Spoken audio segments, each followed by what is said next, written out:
Let's talk about the different types of roller skate wheels. There are two types of roller skate wheels, indoor wheels and outdoor wheels. We determine them by identifying their hardness. So the durometer or hardness of roller skate wheels usually ranges from 78A to 103A. So the higher the number, the harder the wheels are, and the lower the number, the softer the wheels are. We use soft wheels for outdoor skating or when skating on rough surfaces, and we use hard wheels for skating indoors or when skating on smoother floors. Let me show you some examples of these wheels.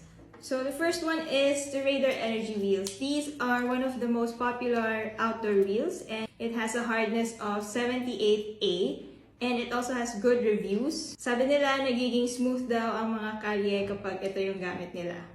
Luminous wheels are famous for their light-up wheels. It has a hardness of 85A and hybrid ito, so pwede nyo siyang gamitin both indoors and outdoors.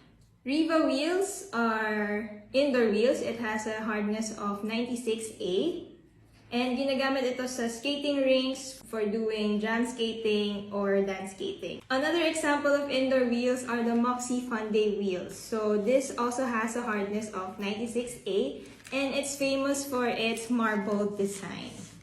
Ayan. Skaters also like using this for park skating because of its shapes. The hardest wheels na nahawakan ko so far are these CID Park wheels. It has a hardness of 98A and it has grooves as well. Ayan, may mga guhit-guhit dyan. So these grooves lessen the friction, so it allows the skater to go faster. And as the name suggests, it's used for park skating.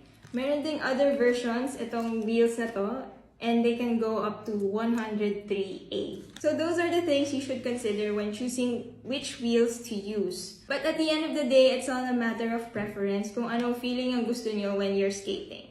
See you on our next video and follow for more!